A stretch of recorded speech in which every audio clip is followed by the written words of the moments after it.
The third day of dog-sitting was when everything changed. Not that the first 2 days with Nathan and Elise's 3 pampered poodles had been uneventful. Baxter had already chewed one of my slippers, and Daisy had staged a brief but memorable escape into the neighbor's yard. But it was on that third morning that my life tilted on its axis, though I wouldn't understand the magnitude of the shift until much later. I'd settled into a comfortable routine in my son's sprawling suburban home, so different from my modest apartment with its carefully tended potted plants and shelves of well-worn books. 40 years as a librarian had left me with a passion for the written word and an organized mind, both of which seemed at odds with the chaotic energy of 3 dogs unaccustomed to my more measured pace. "Steady, Winston," I murmured to the largest of the 3, an enormous gray standard poodle who had the disconcerting habit of leaning his entire weight against my legs when he wanted attention. "We'll go outside in a minute." The kitchen in Nathan and Elise's house was all gleaming stainless steel and pristine white countertops, beautiful but intimidating. I felt constantly aware of leaving fingerprints or water spots, despite Nathan's assurances before they left that I should make myself at home. "Really, Mom, just relax," he'd said, his hand on my shoulder, that familiar smile warming his face. "Mi casa es su casa for the next 2 weeks." But it didn't feel like my house. Not with its soaring ceilings and modern art pieces that I secretly thought looked like accidents rather than intentional creations. Not with Elise's subtle but constant reminders of the proper way to load their dishwasher and the specific temperature at which the thermostat should be kept. I poured my morning coffee into one of the delicate bone china mugs Elise reserved for guests, still not quite comfortable using their everyday items despite my son's assurances. From the kitchen window, I could see the perfectly manicured backyard where the dogs would soon be romping. It was a beautiful spring morning, sunlight dappling the expensive patio furniture through the newly leafed oak trees. "All right, you 3, I said, turning to the expectant canines. "Let's go outside." The chaos that followed was predictable by now. Excited barking, tangled leashes, the mad dash through the back door. Winston pulled so hard that I nearly lost my balance on the back steps, my coffee sloshing over the rim of the cup and onto the sleeve of my cardigan. "Winston, heel," I commanded, with as much authority as I could muster, though the massive poodle paid me no more attention than he would a passing butterfly. Once in the yard, the dogs scattered in 3 directions, Baxter to chase imaginary prey along the fence line, Daisy to roll ecstatically in a patch of grass, and Winston to investigate the flower beds with alarming interest. "No, Winston, not the hydrangeas." Too late. The enormous dog had already charged through Elise's prized blue hydrangeas, sending a cascade of petals floating to the ground like botanical confetti. Sighing, I set my coffee cup on the patio table and hurried to extract him before further damage could be done. That's when I heard the crash from inside the house. My heart stuttered. I'd closed the back door, hadn't I? I was certain I had.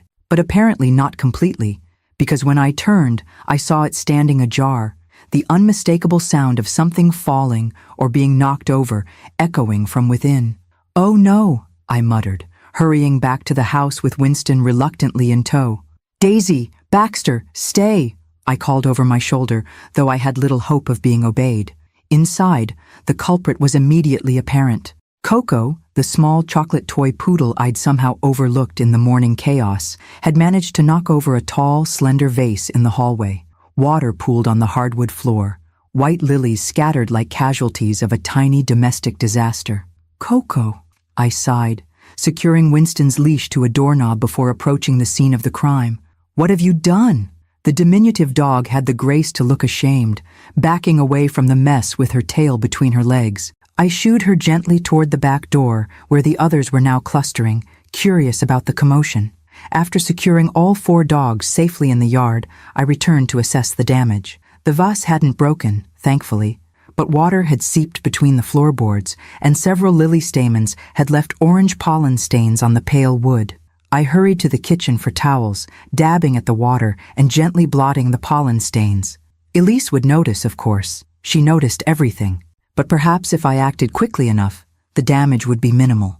As I worked, I noticed something odd. The water had run in a small rivulet toward the office door, which stood slightly ajar and disappeared underneath. Concerned about damage to the expensive hardwood, I pushed the door open wider and knelt to wipe up the trail of water.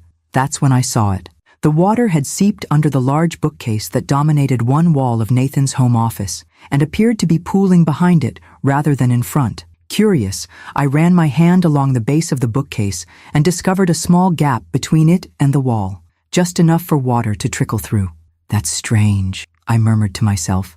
The bookcase looked built in, part of the office's custom design. Why would there be a gap? Curiosity, the occupational hazard of a lifelong librarian, got the better of me. I set down my towel and examined the bookcase more carefully. It was filled with business books, family photos, and the various awards and recognitions from Nathan's career in finance. Nothing unusual. But when I gently pressed against one side, I felt a slight give. The bookcase moved. Not much, just a fraction of an inch, but enough to confirm it wasn't actually built into the wall as it appeared. Well, that's odd, I said aloud, pushing a bit harder. The bookcase swung outward slightly, revealing a narrow space behind it, a hidden alcove of sorts. My first thought was practical. I needed to make sure the water hadn't damaged anything important in this hidden space. My second thought, following immediately on the heels of the first, was that I was violating my son's privacy by investigating further. I hesitated, one hand still on the edge of the bookcase. Nathan and Elise were entitled to their secrets, their private spaces. I was here to care for their dogs, not to snoop through their belongings. But the librarian in me, the part that had spent decades organizing information and solving research puzzles, couldn't resist the mystery of a hidden compartment behind a bookcase. It was like something from one of the mystery novels I so enjoyed. I'm just checking for water damage, I justified to myself, pushing the bookcase a few inches further.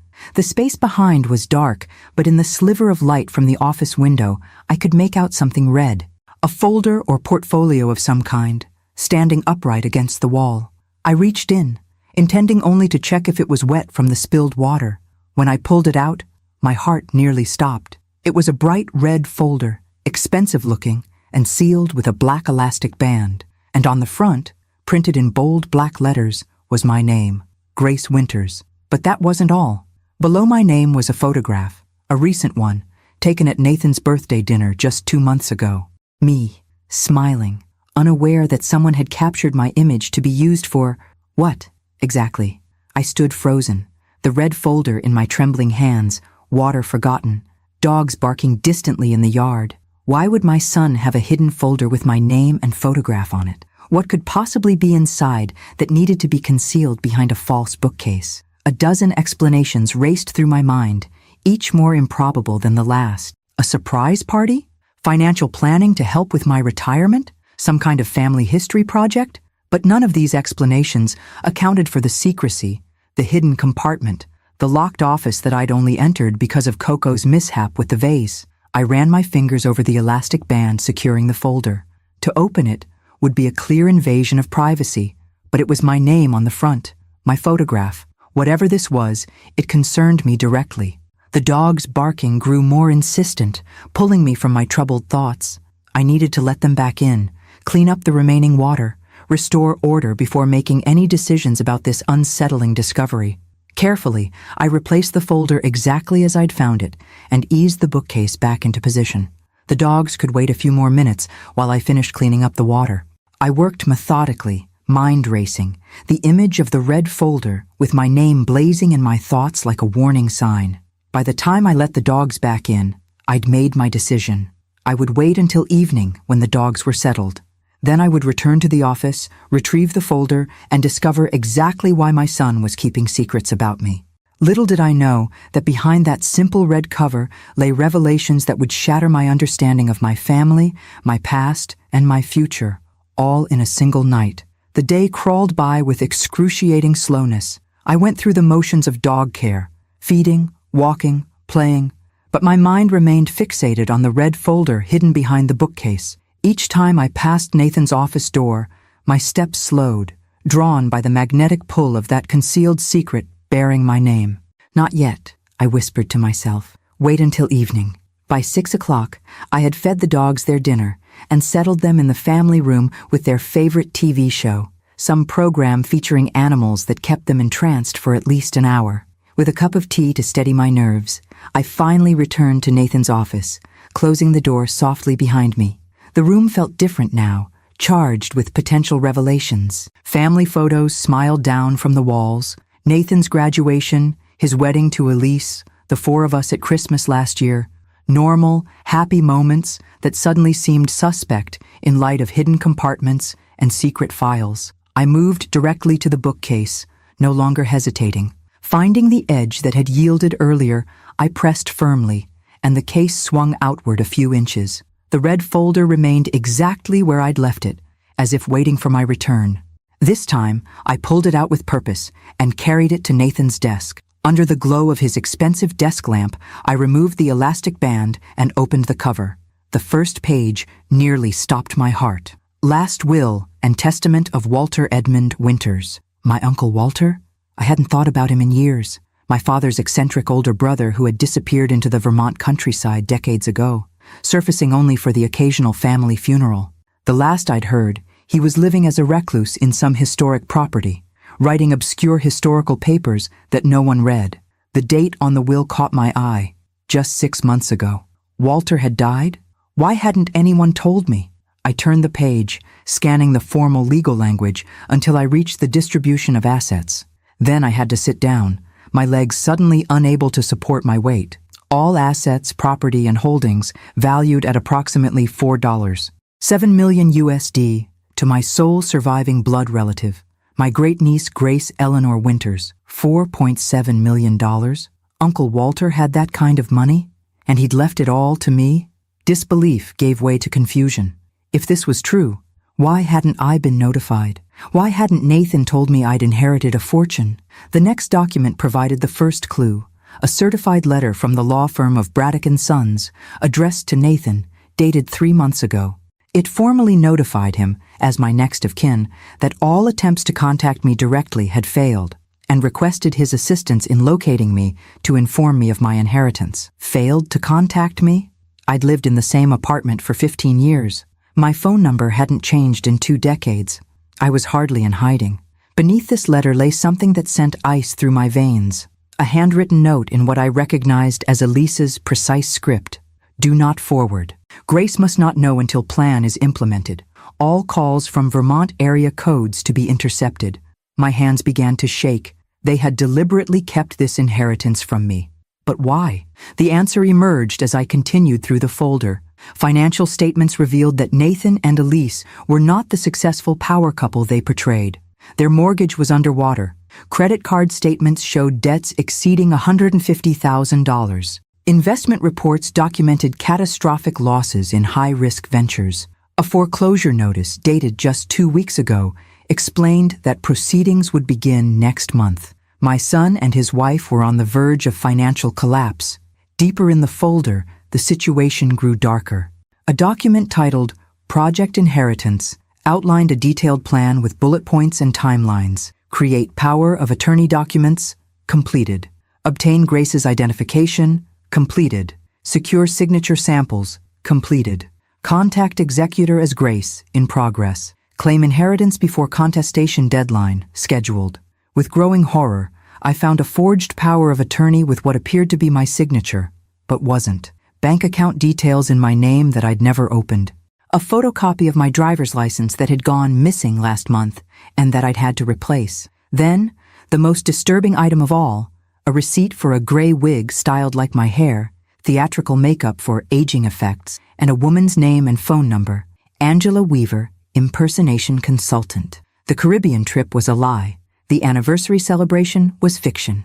According to the timeline, Nathan and Elise were currently in Vermont, preparing to have this Angela person impersonate me and claim my inheritance. I sat back, my tea long forgotten and cold. The dog's program had ended, their barking in the other room a distant concern compared to the betrayal laid out before me in meticulous detail. My own son was planning to steal millions from me, to commit fraud using my identity, to claim an inheritance that was rightfully mine before I even knew it existed. I thought of Nathan as a little boy, his serious eyes looking up at me as I read him bedtime stories. The teenager who'd helped me through my husband's death, holding my hand at the funeral. The young man who'd sworn he'd always take care of me. What had happened to that son?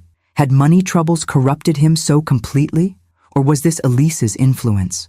Either way, the folder in my hands represented not just a hidden fortune, but the death of my trust in my only child. I gathered the documents with trembling fingers, my mind already racing ahead. According to the timeline, I had less than 2 weeks before the contestation deadline, whatever that meant in legal terms. Less than 2 weeks to stop my own son from stealing millions of dollars from me.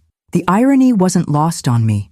I'd spent 40 years helping people find information, and now information had found me in the most devastating way possible. As I closed the folder, a small business card fell out. Harrison Braddock, estate attorney, with a Vermont phone number. The lawyer handling Uncle Walter's estate, and apparently the man Nathan planned to deceive with an imposter version of me. I slipped the card into my pocket. Tomorrow would require clear thinking and decisive action, but one thing was certain. I wouldn't be the passive victim my son assumed I would be. I may have been just a librarian to them, but they were about to discover that knowledge truly is power, and I had just acquired both. Morning found me at Nathan and Elise's kitchen table, the red folder open beside a fresh cup of coffee, a legal pad covered in my neat handwriting, and all 3 dogs snoring contentedly at my feet. I'd slept little, my mind cataloging and cross-referencing the information like the organized librarian I'd been for 4 decades. By dawn, I'd formulated the beginnings of a plan. First priority, secure my legal right to the inheritance without alerting Nathan and Elise to my discovery. This would require finesse and discretion, 2 qualities I'd cultivated through years of helping researchers locate sensitive information without broadcasting their interests to the entire library. I picked up my phone and dialed the number on Harrison Braddock's business card, angling my body toward the window to catch the early morning light. After 2 rings, a crisp, professional voice answered. Braddock & Sons, estate attorneys. How may I direct your call? I'd like to speak with Harrison Braddock, please, I replied, keeping my voice steady. Regarding the estate of Walter Edmund Winters. May I ask who's calling? I took a deep breath. This is Grace Winters, his great-niece and apparently his heir. A brief pause. 1 moment, please. While waiting, I stroked Winston's silky head as he stirred at my feet. The normalcy of the gesture steadied me, a reminder that despite discovering my son's betrayal, the world continued turning. Ms. Winters, a deeper, older voice came on the line. This is Harrison Braddock. I've been attempting to reach you for months. I'm just learning that, I said carefully. It seems there's been some interference with your communications. Interference? His tone sharpened with professional interest. What kind of interference? It's complicated, Mr. Braddock, and not something I'd prefer to discuss over the phone. What I can tell you is that I only discovered Uncle Walter's passing and my inheritance yesterday, quite by accident. That's most irregular, he said.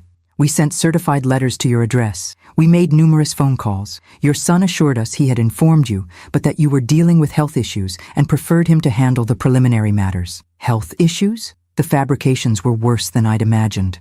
Mr. Braddock, I'm in perfect health, and until yesterday, completely unaware of my inheritance. Furthermore, I continued, lowering my voice though there was no one to overhear, I have reason to believe there may be an attempt to fraudulently claim the inheritance using someone impersonating me. Silence stretched across the line, followed by the sound of papers rustling. Ms. Winters, these are serious allegations. We have protocols for identity verification precisely to prevent such situations. However, if what you're suggesting is true, we should meet in person immediately. I glanced at the timeline in the red folder. I believe my son and his wife are currently in Vermont, possibly meeting with your office this week. Yes, that's correct, he confirmed, surprise evident in his voice. Nathan Winters contacted us last week to schedule a meeting for tomorrow. He indicated he would be bringing you with him to complete the inheritance process. My heart raced. Mr. Braddock, the woman he brings will not be me. I see. His tone had shifted to one of grave concern. Ms. Winters, where are you currently located? I'm at my son's home in Connecticut, taking care of their dogs while they're supposedly on vacation in the Caribbean, a vacation that clearly isn't happening. Connecticut? He sounded thoughtful. That's approximately a 4-hour drive from our offices in Burlington. Would you be able to come to Vermont today, before your son's scheduled appointment tomorrow? I considered the logistics. The dogs would need care, but Nathan's regular dog walker came every afternoon. I could leave a note saying I had a doctor's appointment, be back before evening, and Nathan would never know I'd left the house. Yes, I can be there by early afternoon. Excellent. Bring multiple forms of identification. Driver's license, passport if you have one, social security card, anything with your photograph. We'll need to verify your identity conclusively. I understand. And Mr. Braddock? I hesitated. I'd prefer to handle this situation with as much discretion as possible. My son has clearly made some terrible choices, but he's still my son. Of course, he replied, his voice softening slightly. Family matters are always delicate. We'll proceed with appropriate sensitivity. After ending the call, I sat for a moment, absorbing the reality of what I was about to do. In one day, I had gone from dog-sitting to uncovering fraud to planning a covert trip to claim a multi-million-dollar inheritance, all while trying to navigate the heartbreaking betrayal of my only child. I looked down at the dogs, their trusting eyes gazing up at me. At least you three aren't plotting against me, I murmured, scratching behind Baxter's ears. With renewed determination, I made a quick list of necessities: identification documents, comfortable driving clothes, snacks for the road, and most importantly, the red folder with all its damning evidence. Within an hour, I had everything packed in my sensible handbag. I wrote a note for the dog walker explaining that I had a medical appointment and would return by evening, placed it prominently on the kitchen counter, and made sure the dogs had ample food and water. The regular walker had a key and would let herself in at 2 o'clock, by which time I would be well on my way to Vermont. As I backed my modest sedan out of Nathan's driveway, a strange sensation washed over me. Not just anger or hurt, but something unexpected: exhilaration. For decades, my life had followed a predictable pattern of work, quiet evenings with books, occasional visits with Nathan's family. Now, at 68, I was embarking on an adventure that would have seemed inconceivable just days ago. The irony wasn't lost on me. Nathan and Elise had seen me as an easy mark, a naive, trusting mother who could be easily manipulated and deceived. They had underestimated me profoundly, forgetting that librarians are essentially professional detectives, trained to follow information trails and uncover hidden truths. As I merged onto the highway heading north, I allowed myself a small, determined smile. They had made a critical error in their calculations. They had assumed I was merely a supporting character in their story. They were about to discover I was writing my own.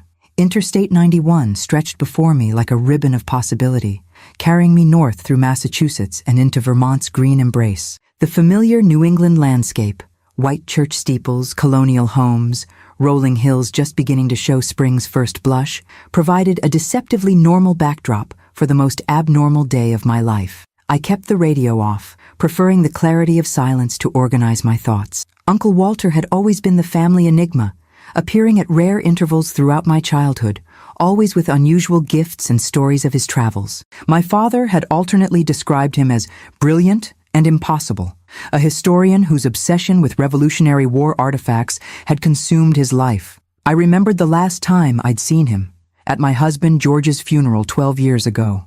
Walter had stood awkwardly at the periphery of the gathering, his tweed jacket patched at the elbows, his white beard neatly trimmed. He had pressed my hand and said something that seemed odd at the time. "You're the only one who inherited Frederick's intellect. Remember that when the time comes." Frederick was my grandfather, Walter's and my father's father, a professor of American history at Columbia. At the time, I'd attributed Walter's comment to grief-induced nostalgia. Now I wondered if it had been something more, a hint of his intentions perhaps. The Vermont welcome sign appeared, its Green Mountains logo, a familiar sight from childhood vacations. According to the GPS, I was just over an hour from Burlington, where Braddock and Sons maintained their offices. My hands tightened on the steering wheel as the reality of what awaited me there, confirmation of both my inheritance and my son's betrayal, settled more firmly in my consciousness. I exited briefly at a rest stop, needing to stretch my legs and collect myself. The April air carried the crisp scent of pine and the earthy promise of spring. Standing beside my car, I called the dog walker to confirm she'd found my note and that the dogs were behaving. "They're fine, Mrs. Winters," Jenny assured me. "Though Winston seems to be looking for you. Keeps checking the bedrooms." The simple normalcy of dog behavior brought unexpected tears to my eyes. "Thank you, Jenny. I should be home by evening." Back on the road, my thoughts turned to Nathan. What desperate circumstances had led my conscientious, honest son to conceive such an elaborate deception? The financial statements in the red folder showed catastrophic losses, but there was clearly more to the story. The Nathan I'd raised would have come to me for help before resorting to fraud. Elise's influence seemed the most likely catalyst. Since their marriage 8 years ago, Nathan had gradually adopted her materialistic values, her obsession with appearances. The modest home they'd first purchased had given way to the sprawling showplace they now occupied, complete with luxury cars and designer furnishings that seemed to multiply with each visit. But assigning blame wouldn't solve the immediate problem. I needed to secure my inheritance and then decide how to confront Nathan and Elise with what I knew. The thought of seeing disappointment replace the smug confidence in their eyes gave me no pleasure, only a bone-deep sadness that our family had come to this. Burlington appeared on the horizon, its small skyline nestled against the vast blue expanse of Lake Champlain. I followed the GPS directions to a stately brick building on Church Street, its brass plaque announcing Braddock & Sons Esther 1897. Generations of Vermont's wealthiest families had apparently entrusted their posthumous affairs to this establishment. After parking in the designated visitor's space, I checked my appearance in the rearview mirror. The face that looked back seemed different somehow. The same silver hair and laugh lines, but the eyes held a new resolve, a steeliness I'd never noticed before. I straightened my cardigan, grabbed the red folder, and headed inside. The reception area exuded old-world professionalism. Leather chairs, oriental rugs, oil paintings of stern-looking men who must have been the previous Braddocks. A young woman at an antique desk looked up as I entered. "May I help you?" "I'm Grace Winters. I have an appointment with Harrison Braddock." Recognition flickered in her eyes. "Of course, Ms. Winters. Mr. Braddock is expecting you. Please, follow me." She led me down a hallway lined with bookshelves, a sight that immediately put me at ease, to a corner office with windows overlooking the lake. Harrison Braddock rose from behind a massive desk as I entered. He was older than I'd expected, perhaps in his 70s, with silver hair and the kind eyes of someone accustomed to guiding clients through difficult transitions. "Ms. Winters," he said, extending his hand. "Thank you for coming so promptly. Please have a seat." As I settled into the leather chair across from him, I removed my driver's license, passport, and social security card, placing them on the desk. "I brought the identification you requested." He nodded, examining each document carefully. "And do you have any family photographs? Something showing you with your father, or perhaps Walter himself?" I reached into my purse and extracted a small photo album I'd grabbed before leaving, my librarian's instinct for thorough documentation proving useful. "This is my father, James Winters, Walter's younger brother. And here's a photograph from my wedding, with Walter standing beside my father." Braddock studied the photographs, glancing between them and me. "Yes, the family resemblance is quite apparent, particularly around the eyes. You have the Winters eyes, as did Walter." He returned the photographs and identification, his expression shifting to one of greater concern. "Now, Ms. Winters, please tell me exactly how you came to learn of your inheritance and why you believe someone may be attempting to claim it fraudulently." I opened the red folder and laid out the documents one by one, explaining my discovery behind the bookcase, the timeline of deception, the planned impersonation. Braddock's expression grew increasingly grave as the full extent of the scheme became clear. "This is deeply disturbing," he said finally. "And you're certain the appointment scheduled for tomorrow was to include someone impersonating you?" "According to these documents, yes. Someone named Angela Weaver, apparently an impersonation consultant, whatever that means." Braddock steepled his fingers. "We occasionally encounter attempts at inheritance fraud, but rarely something this elaborate, and never involving close family members in quite this way." He paused. "Ms. Winters, given the circumstances, I believe we should contact the authorities." I shook my head firmly. "Not yet. I want to understand the full situation first. My son has clearly made terrible choices, but there must be more to this story." "As you wish," he conceded.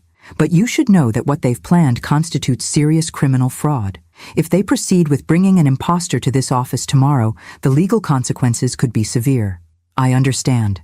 But before we discuss that, I'd like to know more about Uncle Walter's estate. This has all been such a shock that I haven't even had time to process what this inheritance actually entails." Braddock nodded, reaching for a thick file on his desk. "Of course, Walter Edmund Winters left a very specific will with detailed instructions. He opened the file, revealing a photograph of a stately stone house nestled among trees. This is Winters Haven, the historic property that serves as the centerpiece of your inheritance. I stared at the image, memories stirring from childhood visits. I remember this place. We visited once when I was very young. It's one of Vermont's finest examples of federal period architecture, built in 1809 and meticulously restored by your uncle over the past 30 years. The property itself is valued at approximately $2.3 million. My breath caught. The numbers in the red folder suddenly became real. But that's just the beginning, Braddock continued, turning pages. The true value lies in what Walter collected and preserved within those walls. The true value, Braddock continued, lies in what Walter collected throughout his lifetime. He spread several photographs across the desk. Each showed rooms filled with antiques, display cases, and carefully preserved artifacts. Your uncle was much more than the eccentric recluse your family might have assumed. He was one of the foremost private collectors of Revolutionary War artifacts and 18th century manuscripts in the country. He simply chose to keep his collection private. I leaned forward, examining the photographs with newfound curiosity. Glass cases displayed ancient-looking pistols, yellowed documents in protective sleeves, maps with fragile edges. This collection has been quietly appraised at approximately $2.1 million, Braddock explained. It includes letters signed by Washington and Jefferson, original maps used during the Revolution, and first edition publications from the colonial era. My librarian's heart quickened. The value wasn't just monetary. These were irreplaceable historical treasures. Additionally, Braddock continued, Walter maintained investment accounts and liquid assets totaling just over $300,000, plus a trust fund established by your grandfather that has grown to approximately $1.8 million since its creation in 1952. The numbers were staggering. I had lived comfortably but frugally on my librarian's pension, occasionally worrying about future healthcare costs. Now, suddenly, those concerns seemed laughably distant. Walter was quite specific about his wishes, Braddock said, producing the will itself. The property and all its contents are to pass to you without restriction. However, he expressed his hope that the historical collection would remain intact and eventually be made available for scholarly research. Not a requirement, but a hope, I clarified. Exactly. He trusted your judgment completely. Braddock smiled slightly. He mentioned in our discussions that you were the only family member who shared his appreciation for historical preservation. He called you the keeper of knowledge. Unexpected tears pricked my eyes.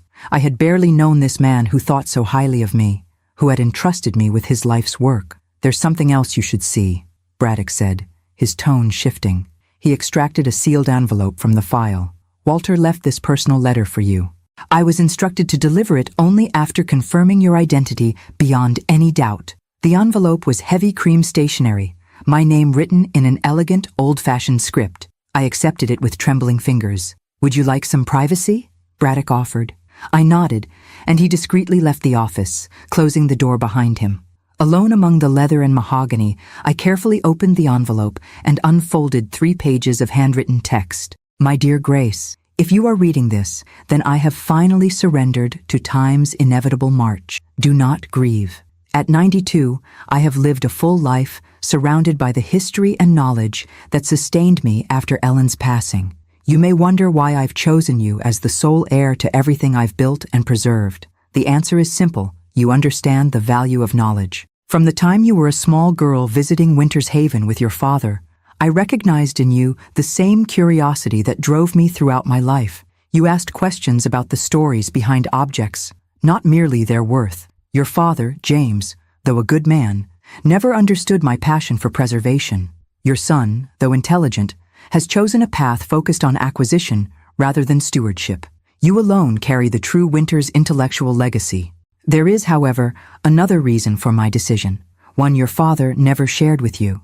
Your grandfather Frederick established the Winters Trust in 1952 not merely as a family legacy, but as reparation.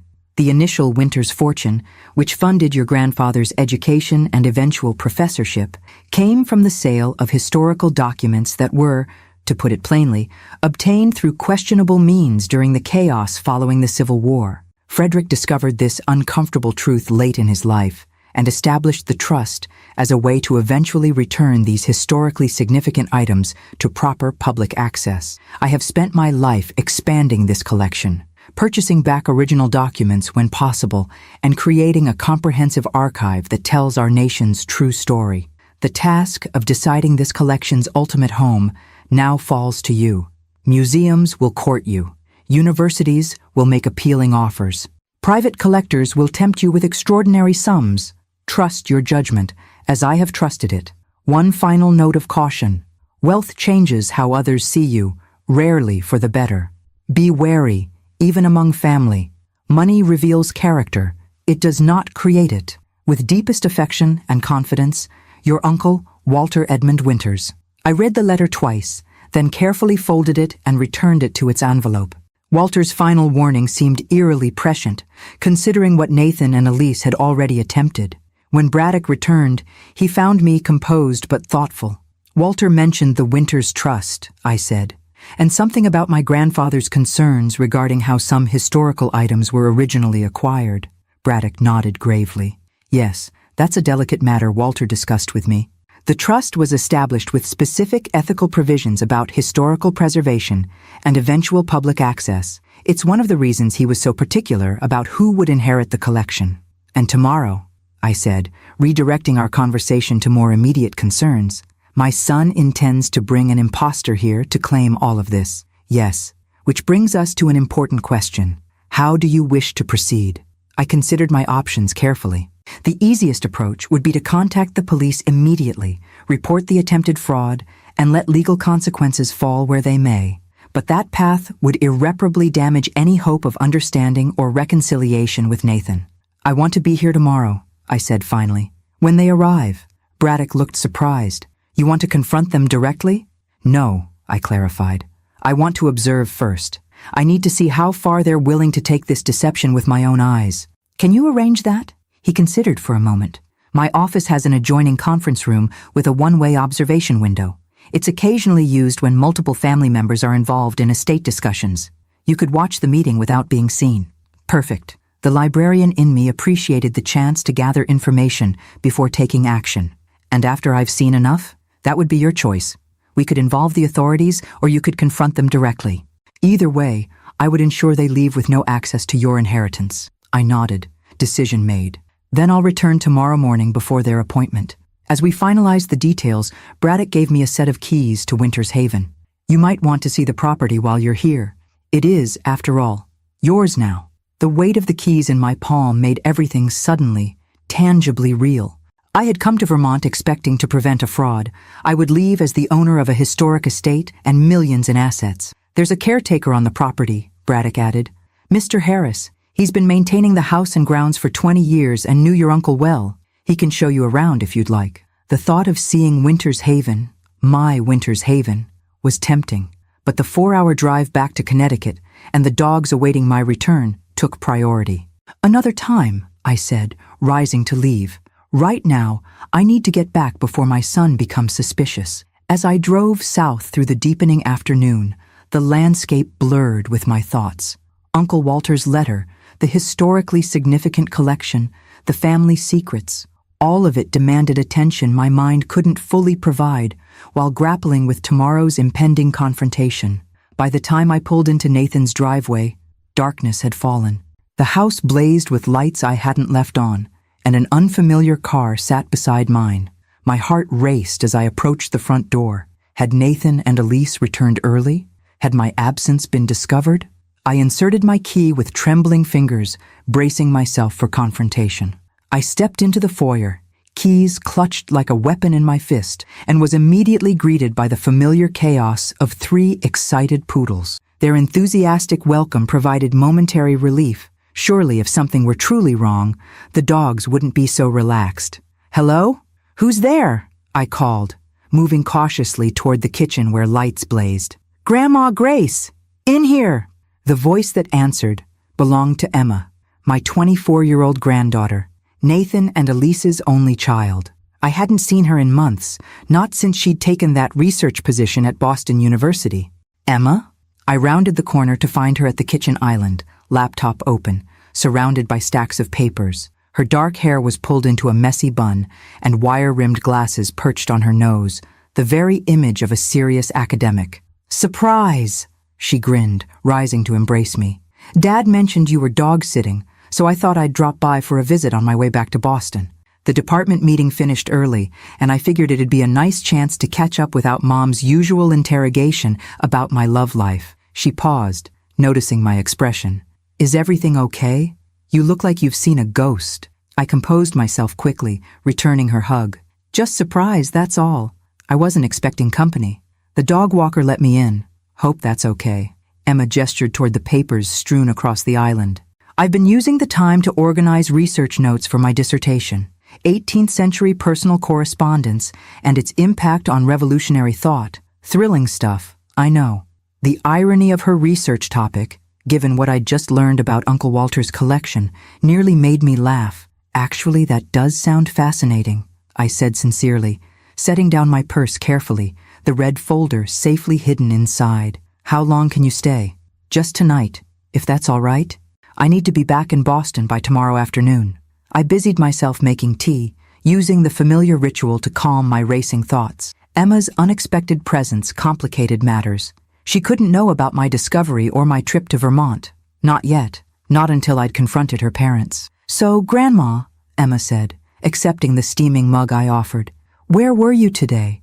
The dog walker mentioned you left a note about a doctor's appointment." The directness of the question caught me off guard. Like her father, Emma had always been observant, missing little. "Just a routine checkup," I lied, hating the deception, but seeing no alternative. "Nothing interesting." Emma studied me over the rim of her mug, her expression thoughtful. Must have been quite a drive. Your car was pretty warm when I arrived, like it had been on the road for hours." A librarian appreciates sharp observation skills, except when they're turned against her. Emma had clearly inherited my attention to detail. "I took the scenic route home," I said, forcing a light tone. "It was such a beautiful day. Sometimes I just like to drive and think." "About what?" she pressed, still watching me carefully. I hesitated, then decided a partial truth might satisfy her curiosity. "About your great-uncle Walter, actually. Did you ever meet him?" Emma shook her head. "I don't think so. Dad mentioned him occasionally. Some eccentric relative who lived in Vermont, right? I think he died recently." 6 months ago, I confirmed, observing her reaction carefully. Her expression registered only mild interest, no recognition. "I didn't realize you were close." "We weren't, really. But something reminded me of him today, and I found myself wondering about his life." I sipped my tea, then ventured further. "Has your father mentioned him lately?" "Not that I recall." Emma's attention had already drifted back to her research notes. "Though Dad and I haven't had much chance to talk lately. He and Mom have been so busy with work and travel." So Nathan hadn't shared the inheritance news with his daughter, another indication that the scheme was known only to him and Elise. This was somewhat reassuring. At least my granddaughter wasn't part of the deception. "How are your parents doing?" I asked casually. "They seemed a bit stressed when I last saw them." Emma shrugged. "Same as always. Mom's obsessed with renovating the pool house, Dad's working constant overtime. The usual keeping up with the Joneses lifestyle." She rolled her eyes affectionately. "Sometimes I wonder if they remember what they're working so hard for. If only she knew how accurate her assessment was, and how desperate their financial situation had actually become." We spent the next hour in comfortable conversation, Emma enthusiastically describing her dissertation research while I listened, genuinely interested despite the day's revelations weighing on my mind. Her passion for historical documentation reminded me powerfully of Uncle Walter's letter. The winter's intellectual legacy indeed lived on in this bright young woman. As the evening progressed, I realized Emma's presence was actually a blessing. Her unplanned visit provided the perfect explanation for my being awake and dressed early the next morning, ready to make the drive back to Vermont without raising suspicions with the dog walker. "I hope you don't mind an early breakfast," I told her, as we prepared for bed. "I have another appointment tomorrow morning." "Another doctor's visit?" she asked, that observant gaze still too perceptive for comfort. "Just some errands I need to run," I replied vaguely. "Nothing exciting." Later, lying in the guest room bed, I stared at the ceiling, planning the next day's events. I would need to leave by 6 to reach Burlington before Nathan and Elise's 10 o'clock appointment. I'd asked Braddock to arrange for me to arrive through a private entrance, ensuring I wouldn't be seen. The stakes had only grown higher with Emma's arrival. Whatever happened tomorrow would affect not just my relationship with Nathan and Elise, but potentially Emma's relationship with her parents as well. The revelation that they had planned to steal her grandmother's inheritance would devastate her. Yet I couldn't protect her from the truth forever. Secrets had already done enough damage to our family. In the darkness, I made a decision. After tomorrow's confrontation, regardless of the outcome, I would tell Emma everything about Walter's inheritance, her parents' deception, and most importantly, about the historical collection that aligned so perfectly with her academic interests. Perhaps some good could come from this painful situation. Perhaps Walter's legacy could inspire a new generation of the family he'd trusted me to shepherd. With that resolution made, I finally drifted into an uneasy sleep, the red folder secure beneath my pillow, tomorrow's confrontation waiting like a storm on the horizon. Dawn had barely broken when I slipped out of Nathan's house, leaving a note for Emma explaining that my errands might take most of the day. The roads were nearly empty as I headed north again, my mind clearer than the day before, resolve strengthening with each mile. I reached Burlington by 9:30, following Braddock's texted instructions to park behind the building and enter through a service door, where his assistant waited to escort me discreetly to the conference room with its one-way observation window. "Mr. Braddock asked me to inform you that your son and his wife arrived in Burlington last night," the young woman whispered as she led me through the back corridors. "They're staying at the Hilton downtown, so they were already here, preparing for their performance." I wondered about the mysterious Angela Weaver, the impersonation consultant. Was she with them, receiving last-minute coaching on how to behave like me? The conference room was elegant but understated. Leather chairs surrounding a polished table, discreet recessed lighting, and one wall dominated by what appeared to be a large mirror, but was actually the observation window Braddock had mentioned. "You'll be able to see and hear everything," the assistant explained, "but they won't know you're here. Mr. Braddock will join you shortly before the meeting begins." Left alone, I arranged myself at the table facing the window, removed the red folder from my purse, and waited. The clock on the wall ticked steadily toward 10. Each minute brought me closer to witnessing my son's betrayal with my own eyes, something my heart still struggled to accept despite the evidence. At 5 minutes to 10, Braddock entered, his expression grave. "They've arrived," he said without preamble. "3 people, your son, a woman I presume is his wife, and an older woman who bears a passing resemblance to you." My stomach tightened. That would be Angela Weaver. Indeed. He took a seat beside me. "Ms. Winters, I must ask one final time. Are you certain you wish to proceed this way? We could still contact the authorities, prevent the fraud attempt entirely." I shook my head firmly. "I need to see it, Mr. Braddock. I need to understand how far they're willing to go." He nodded, though concern remained etched in his features. "Very well. I've instructed my associate, Mr. Pearson, to conduct the initial meeting. He'll establish their identities, review the inheritance details, and proceed as if everything were legitimate. I'll intervene when you've seen enough." "Thank you," I said, gratitude mixing with dread in my voice. A moment later, the door on the other side of the glass opened, and they entered. Nathan came first, impeccably dressed in the charcoal suit he reserved for important business meetings, his posture radiating confidence.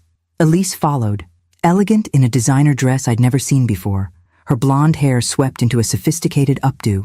But it was the third figure that caught and held my attention, a woman approximately my age and build, with silver hair styled remarkably like mine, wearing a cardigan and skirt eerily similar to my own usual attire.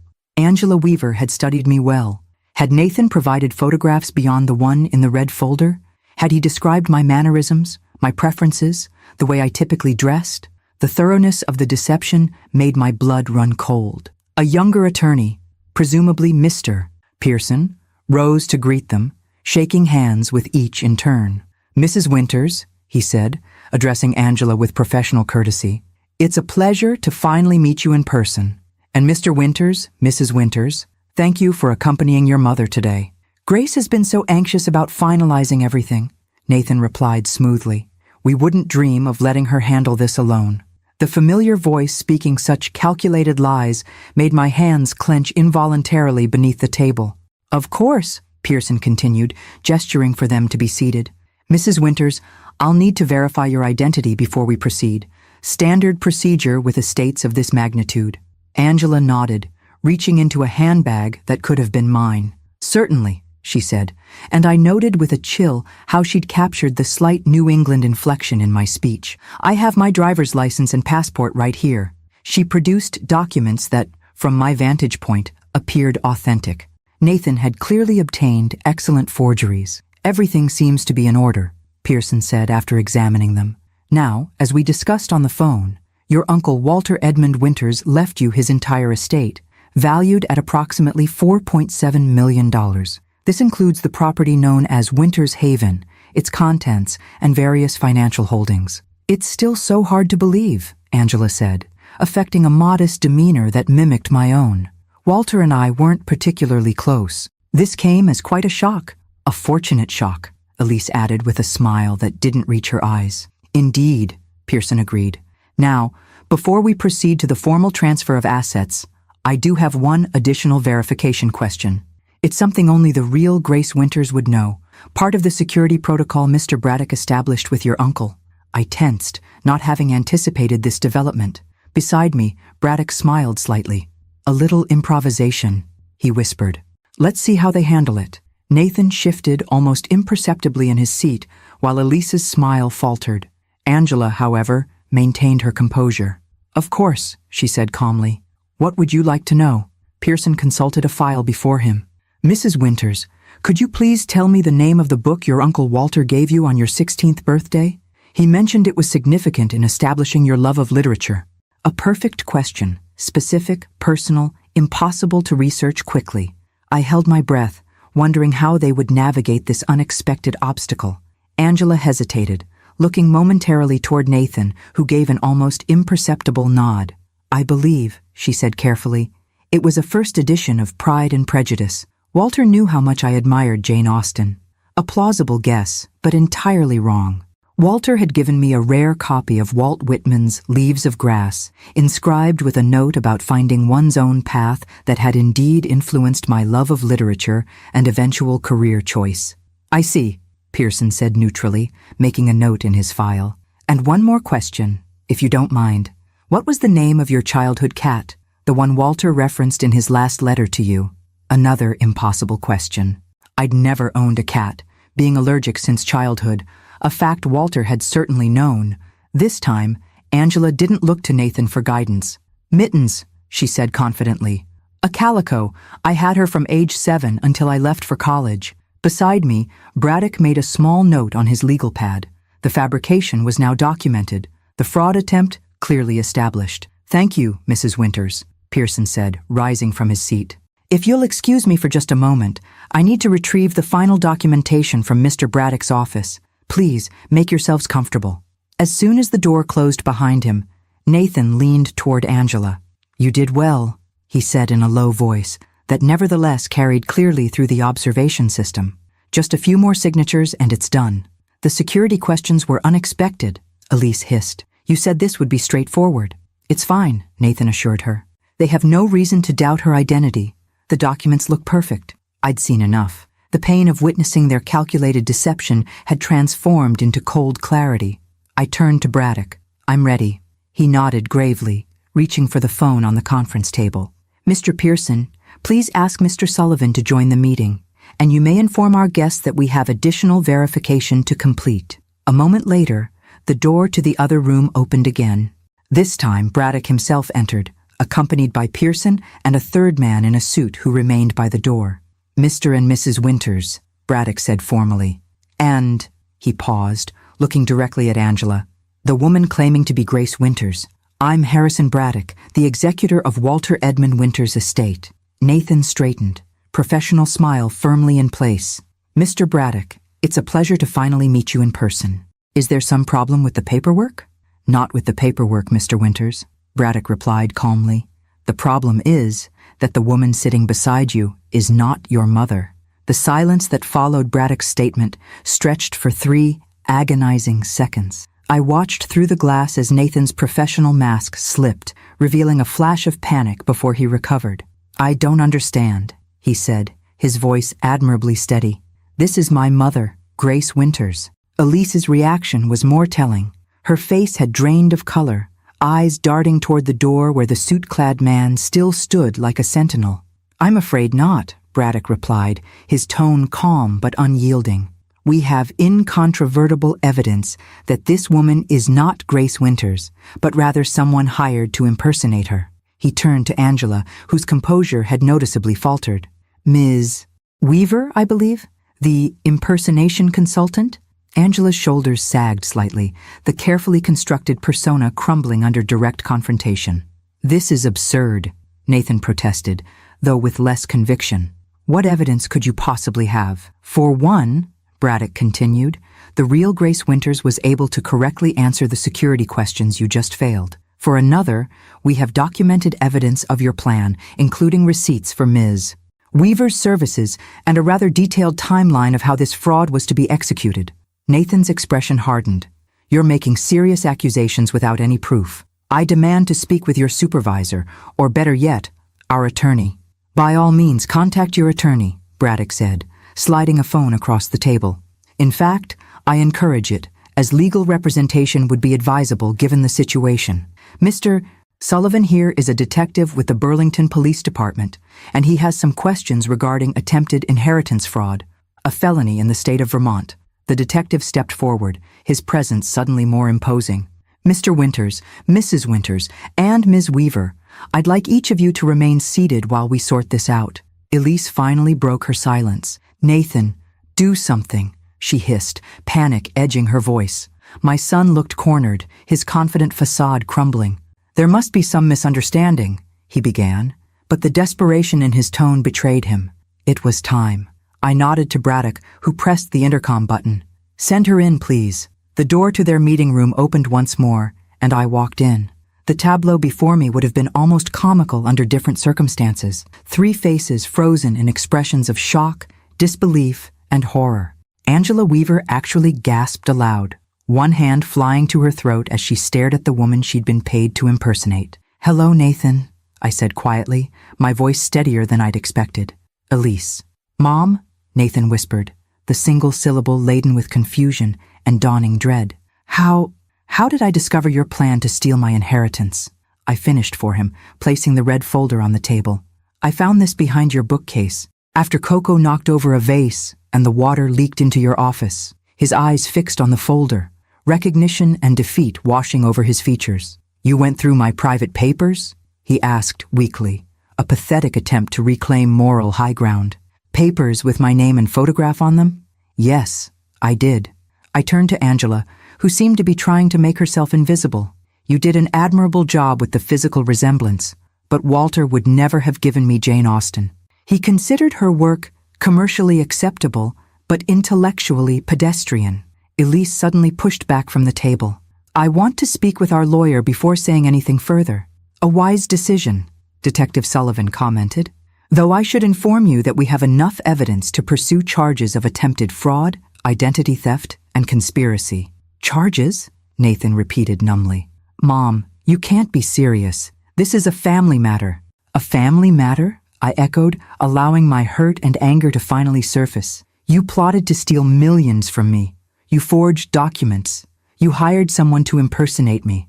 At what point exactly did you think this was an acceptable way to treat your mother?" Shame finally seemed to register on his face. "We were desperate," he said softly. "The investments failed. The market crashed. We were about to lose everything. So you decided to steal from me instead," I concluded, without even considering simply asking for help. "Would you have given us millions?" Elise challenged, her tone still defiant, despite her obvious fear. "We'll never know, will we? Because you chose deception over honesty." I turned to Braddock. "I'd like a moment alone with my son, please." Braddock hesitated. "Ms. Winters, given the circumstances, just Nathan," I clarified. "The others can wait outside with the detective." After a brief consultation with Sullivan, arrangements were made. Elise and Angela were escorted to separate waiting areas, each accompanied by a law enforcement officer. Nathan remained seated, looking diminished in his expensive suit, unable to meet my eyes. When the door closed behind the others, silence enveloped us. Through the observation window, I knew Braddock and Sullivan were watching, but this moment felt intensely private nonetheless, a reckoning between mother and son that had been building since I'd first discovered the red folder. "How long have you known about Walter's inheritance?" I asked finally. Nathan swallowed hard. 3 months. The law firm contacted me after failing to reach you directly. And you immediately decided to steal it rather than tell me about it? "It wasn't immediate," he protested weakly. "At first I was going to tell you, but then the Meridian investment collapsed and we lost everything. The house is mortgaged beyond its value. The cars are leased. Elise's business has been operating at a loss for years. So you decided I didn't deserve my own inheritance." "It wasn't like that," he insisted. "We were drowning, Mom. I couldn't see any other way out. And it never occurred to you that I might have helped willingly, that I might have shared with my only son if he'd simply been honest about his troubles?" His silence was answer enough. "Emma doesn't know any of this, does she?" I asked. He looked up sharply. "Emma? No, of course not. Why would you?" "She was at your house last night when I returned from Burlington. She's visiting from Boston." Panic flashed across his face again. "Mom, please don't tell her about this. It would destroy her image of us." "You mean it would reveal the truth," I corrected. "Nathan, when did you become someone who values appearances over honesty? Who would rather commit fraud than admit financial failure?" He had no answer, his gaze dropping to his hands clasped tightly on the table. "The detective is waiting," I said after another long silence. "There will be legal consequences for this, Nathan. I can't protect you from that, nor should I." "Are you pressing charges?" he asked, his voice barely audible. "I haven't decided yet." I stood, suddenly exhausted by the weight of disappointment and betrayal. What happens next depends partly on what you do now, whether you accept responsibility or continue trying to justify the unjustifiable. As I moved toward the door, he finally looked up, eyes glistening with unshed tears. "Mom, I'm sorry. I know that's inadequate, but I am. I got lost somewhere along the way. I don't even recognize myself anymore." It was the first genuine moment between us since this nightmare began. A glimpse of the son I'd raised, rather than the desperate man who'd plotted against me. It wasn't enough to erase what he'd done, but it was something to hold on to, a small flame of hope that perhaps, someday, we might find a way forward. "I know, Nathan," I said softly. "I don't recognize you either, and that's the most painful part of all this." I left him there, returning to the observation room where Braddock waited respectfully. "What would you like to do now, Ms. Winters?" he asked gently. I took a deep breath, my decision crystallizing. I want to see Winters Haven, today, before I decide anything else. The drive to Winters Haven took us through winding country roads lined with maple trees just beginning to bud. Braddock had offered to accompany me, perhaps concerned about my emotional state after the confrontation, but I had politely declined. This journey needed to be made alone. Detective Sullivan had taken formal statements from all parties, then released Nathan and Elise on their own recognizance, with strict instructions not to leave the state pending potential charges. Angela Weaver, apparently shaken by the seriousness of her involvement, had already begun cooperating with authorities, confirming that she'd been hired specifically to impersonate me. All of that seemed distant now as I followed the GPS directions through increasingly rural landscapes. The property lay about 30 miles outside Burlington, nestled in the foothills of the Green Mountains. When I finally turned onto a narrow lane marked by an understated sign reading simply, "Winters," my heart began to race with anticipation. The gravel drive curved through dense woods before suddenly opening to reveal a clearing, and beyond it, the house itself. The photograph in Braddock's office hadn't done it justice. Winters Haven was magnificent, a stately federal-style mansion built of local stone, 3 stories tall with symmetrical wings extending from the central structure. Dormer windows punctuated the slate roof, and mature oak trees stood sentinel on either side like ancient guardians. I parked in the circular drive and sat for a moment, absorbing the reality that this historic treasure now belonged to me. The absurdity of it almost made me laugh. A retired librarian who had spent her career in a modest apartment, suddenly the owner of what could only be described as an estate. As I approached the wide front steps, the door opened before I could reach for it. A tall, weathered man in his 60s emerged, dressed in work clothes, his expression cautiously welcoming. "Ms. Winters?" he called. "Mr. Braddock telephoned to say you might be visiting today. I'm Edward Harris, the caretaker." "Mr. Harris, yes, thank you for receiving me without notice. He smiled, the expression warming his lined face. No notice needed, ma'am. This is your home now. Walter made that very clear. The simple statement, "Your home now," sent an unexpected thrill through me. Not just a property to manage or an inheritance to protect, but a home. I'd be honored to show you around if you'd like, Harris offered. I knew Walter for 20 years, helped him build the collection. I'd appreciate that very much, I replied, following him into an entrance hall that took my breath away. Sunlight streamed through tall windows, illuminating a space that managed to be both grand and welcoming. The original architectural details had been meticulously preserved: crown moldings, wide plank floors, a curved staircase with an exquisitely carved banister. But it was the contents that truly captivated me.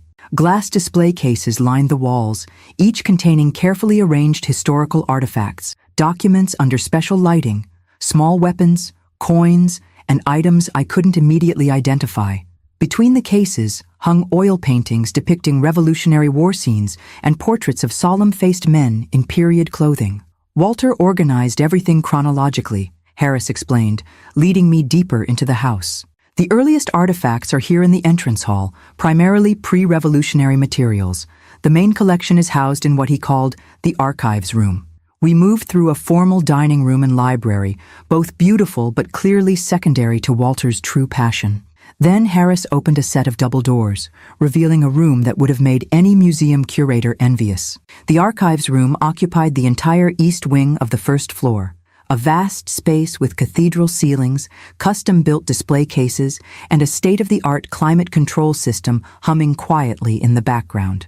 The walls not covered by cases featured maps and documents in conservation frames. A massive table occupied the center of the room, its surface protected by glass, with research materials carefully arranged beneath. Walter spent most of his time here, Harris said, his voice softening with respect, cataloging, researching, corresponding with historians and archivists around the country. Few people knew the extent of what he'd assembled. He was intensely private about the collection.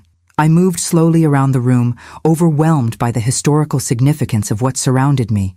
Original letters signed by founding fathers, maps used during key revolutionary battles, diaries written by soldiers and citizens witnessing the birth of a nation.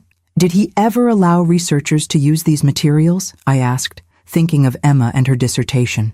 Occasionally, but very selectively. He had concerns about preservation versus access, a balance he struggled with, especially in his later years. Harris gestured toward a leather-bound book on the central table.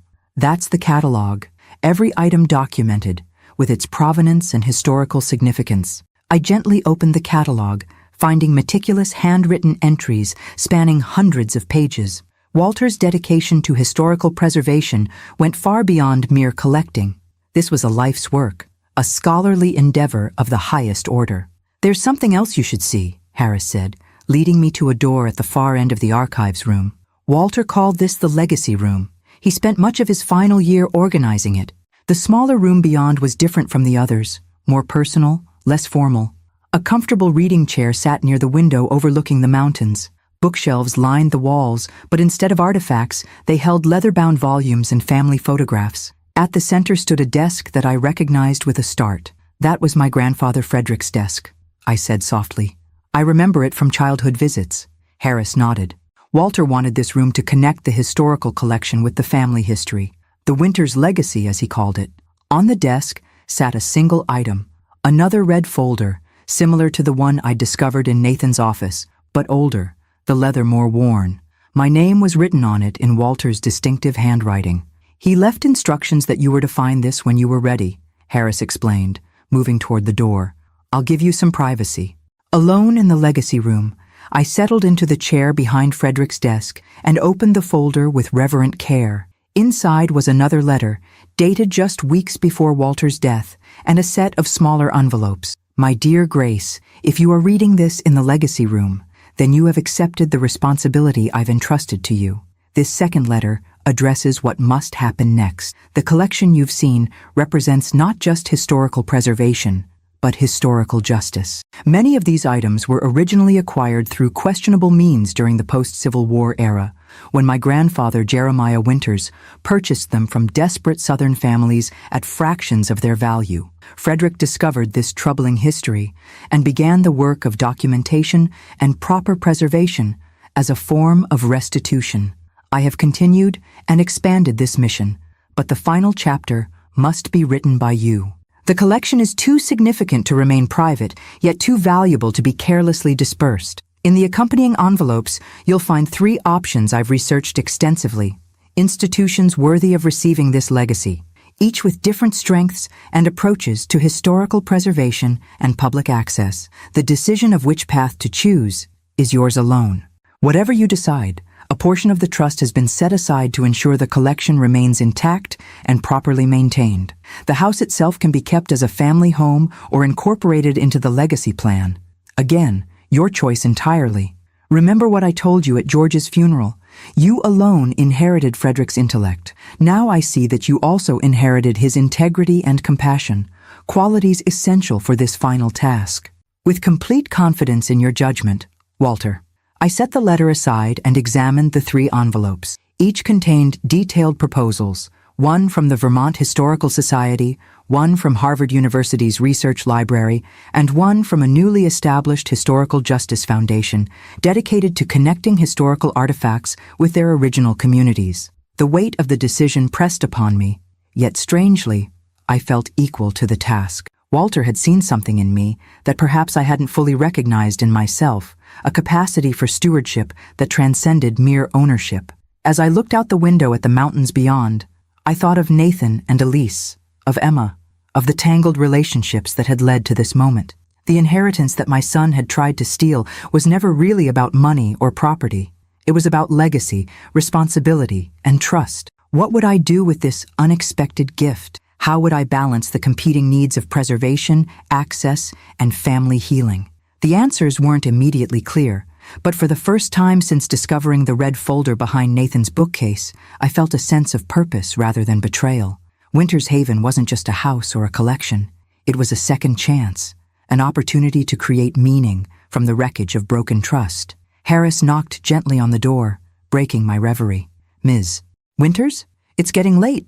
Will you be staying the night? Your uncle's quarters are always kept ready for guests." I considered the offer, tempted by the peaceful surroundings after days of emotional turmoil.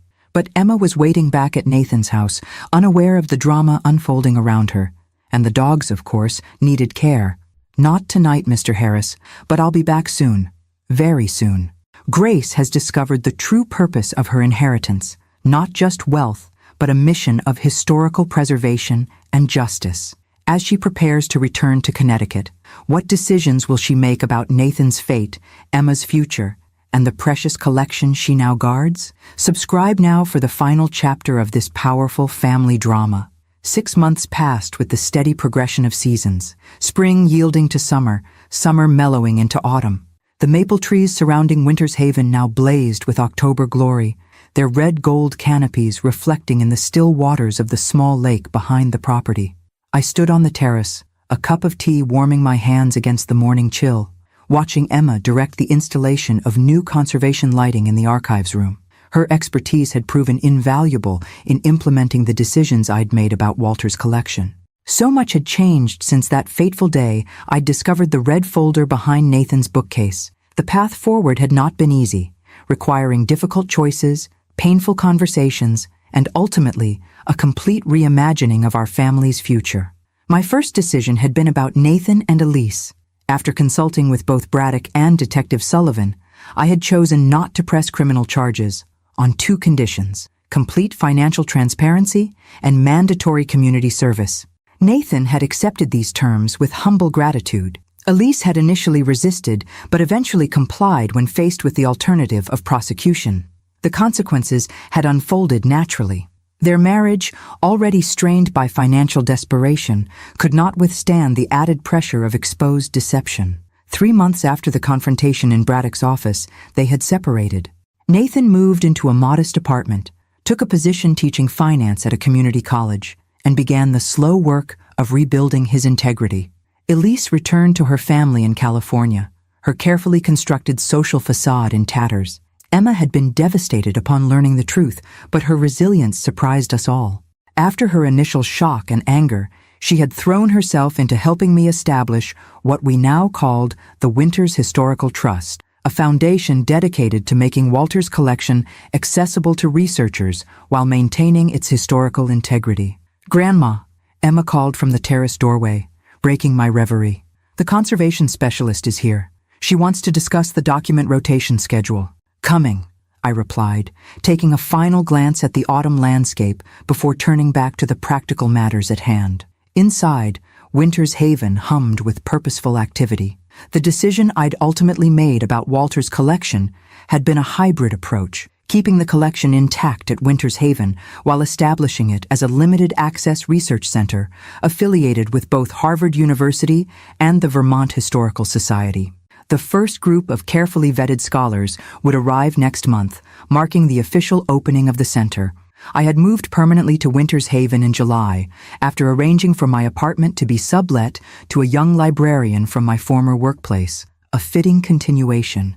Emma had taken a sabbatical from her doctoral program to serve as the Trust's first academic director.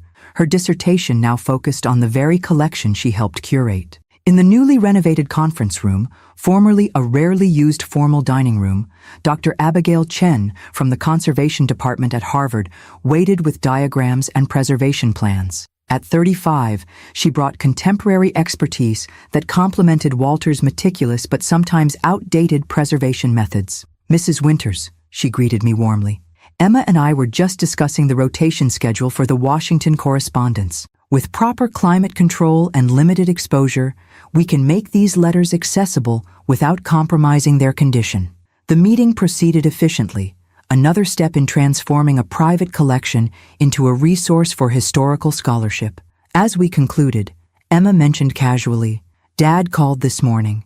He's finished the catalog digitization project and wants to know if we need him for the Jefferson papers next week." I nodded, a complicated mix of emotions stirring at the mention of Nathan.